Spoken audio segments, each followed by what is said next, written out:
En aquel tiempo, habiendo bajado Jesús del monte, lo siguió mucho gentío, y veniendo a él un leproso lo adoraba diciendo: Señor, si quieres, puedes limpiarme. Y extendiendo Jesús la mano lo tocó, diciendo: Quiero, queda limpio.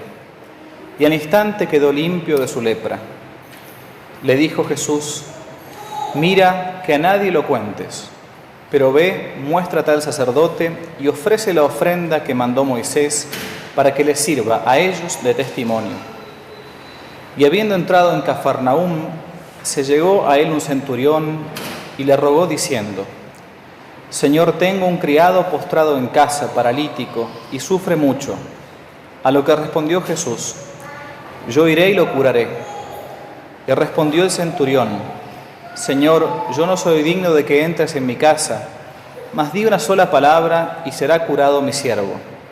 Pues yo soy un hombre que, aunque bajo la potestad de otro, como tengo soldados a mi mando, digo al uno: vete, y va, y al otro: ven, y viene, y a mi siervo: haz esto, y lo hace.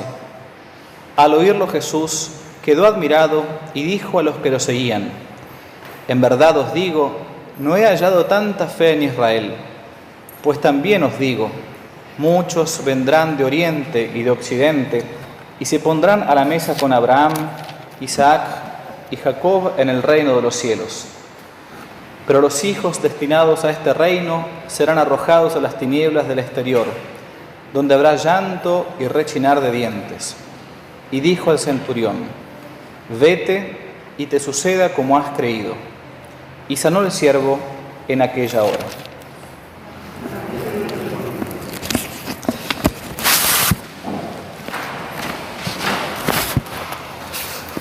Nuestro Señor Jesucristo, que todo lo ha hecho bien, incluso era capaz de hacer el bien a aquellos que se presentaban aparentemente como los enemigos del pueblo judío, puntualmente en este caso a un centurión romano que va a pedirle un favor.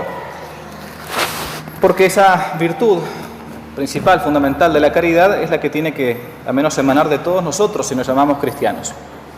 Y sobre este tema quería justamente hablar hoy puntualmente sobre esta virtud fundamental, la caridad, virtud teologal, como dice el Catecismo, por la cual amamos a Dios sobre todas las cosas, primer mandamiento, amar a Dios sobre todas las cosas, por Él mismo y a nuestro prójimo como a nosotros mismos por amor a Dios. Amo al prójimo por amor a Dios. Y pensando en este tema sobre qué predicar, uno se puede dar cuenta, cuando uno trataba de meditar este Evangelio y sobre todo la carta a los Romanos que leímos al principio, que hay como tres tipos de prójimo. Uno puede distinguir los prójimos, ¿no? Los próximos. Uno, el prójimo al que amamos naturalmente, nos cuesta amar a ese. Otro, el prójimo que ignoramos naturalmente. Y otro, un prójimo al que odiamos naturalmente. El prójimo al que amamos naturalmente, o sea que por naturaleza lo queremos. ¿Quién es ese? Es el que no nos cuesta, el que vive entre nosotros, vive con nosotros, que participa de nuestras cosas, de nuestra vida personal, que piensa como nosotros. A este, por lo general, lo elegimos. Y esta manera de amar es lícita, no está mal, pero es solamente natural. Amamos al que nos hace el bien como un animal, el perro, ama al amo que le da de comer, lo acaricia, lo cuida. Y con este prójimo, por lo general, no hay mayores dificultades, porque es seguir el orden de la propia naturaleza caída. Nos inclinamos hacia el bien propio, por eso el amigo es también un bien para mí. Por eso el Señor dice, cuando nos habla de la nueva ley, en Lucas 6, si amáis a los que os aman, ¿qué mérito tenéis? También eso lo hacen los paganos.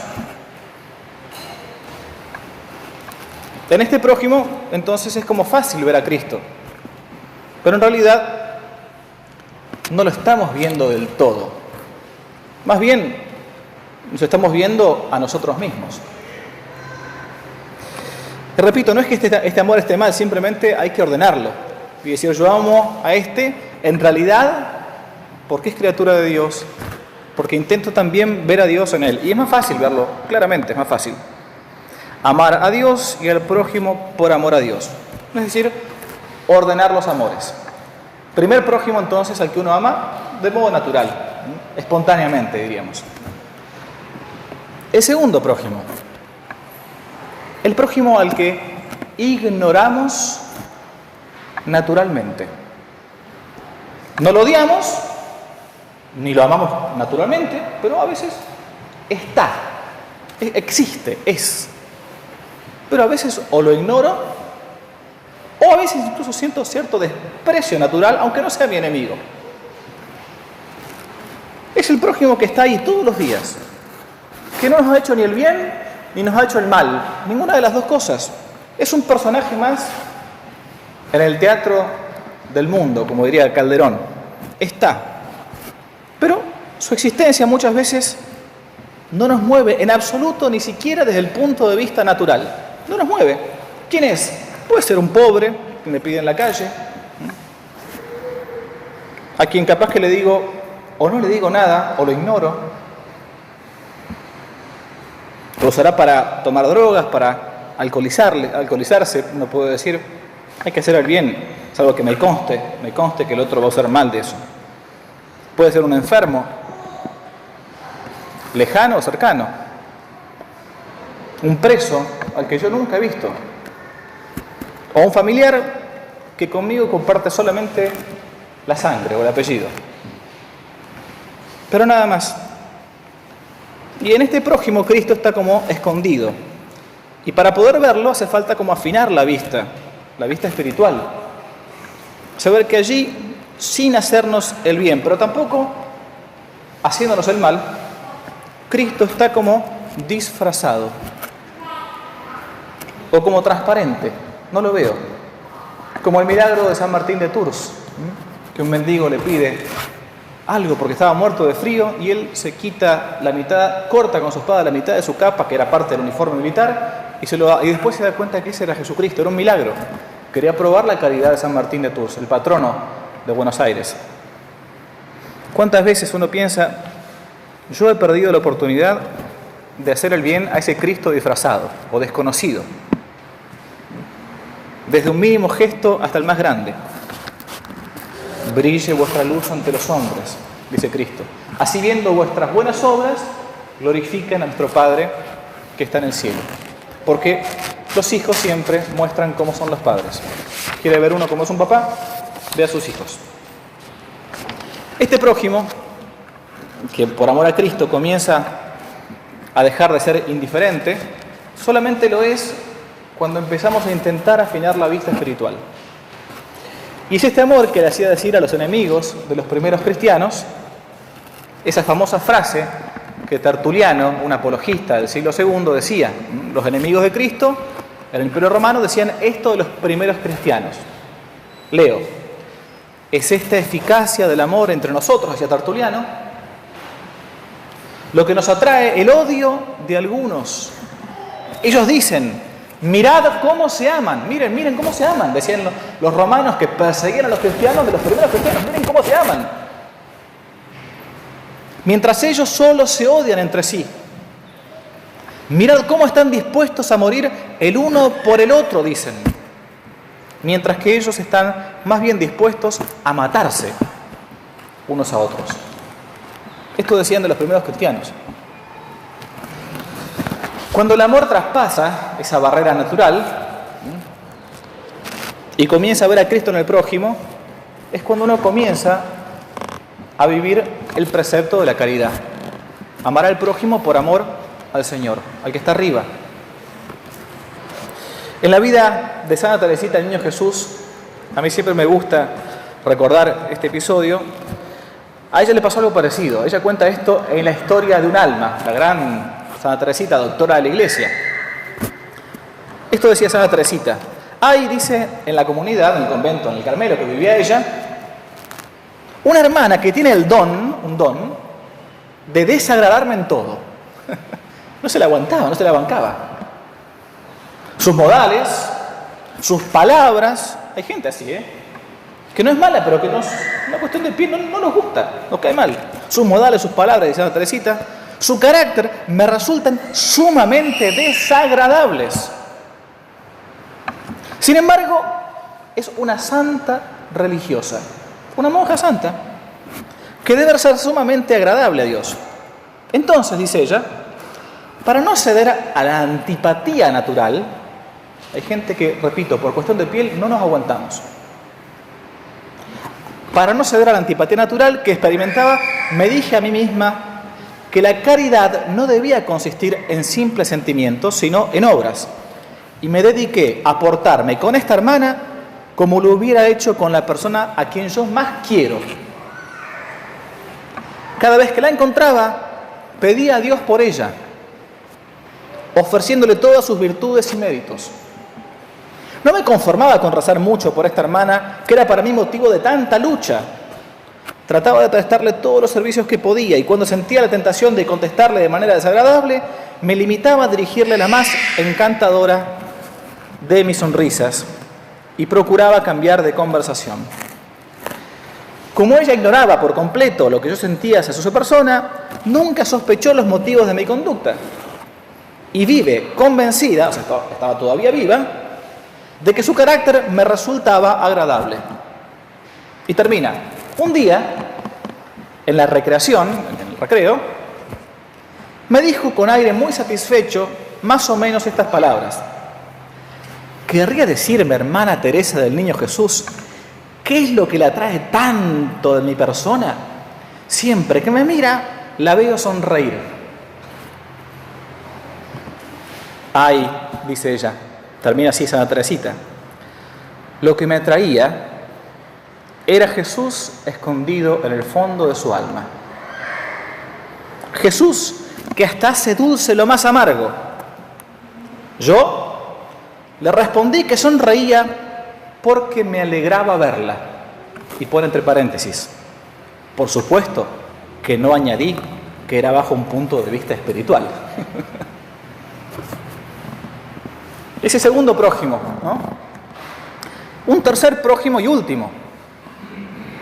El prójimo al que odiamos naturalmente. Nos causa ira, odio, porque nos ha hecho algo.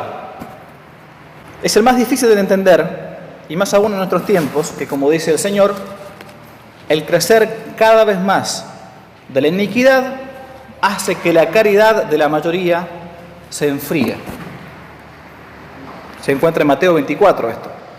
Nos cuesta mucho ver a Cristo en el enemigo,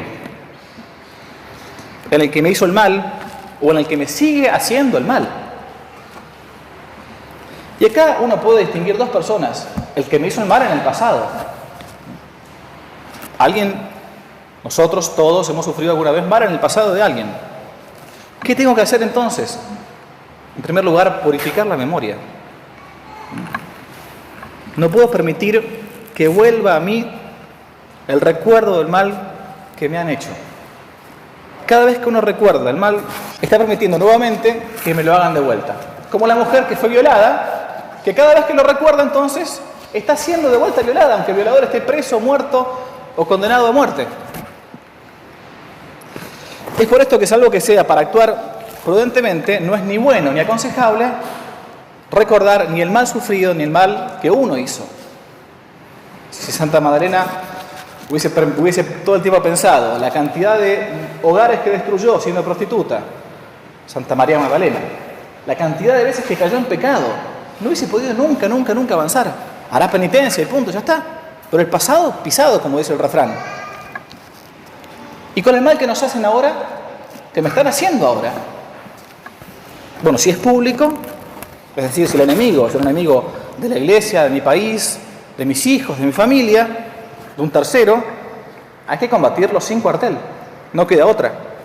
Ahí no hay tregua para un cristiano. Combatirlo, pero sin odio. Y si mi enemigo es personal, entonces es ahí cuando se aplica lo de la otra mejilla. Lo que leemos en San Pablo a los Romanos. Intentar corregirlo con nuestra propia actitud. No devolváis mal por mal. procurando hacer el bien a todos los hombres. Si tu enemigo tiene hambre, entonces dale de comer. Si tiene sed, dale de beber.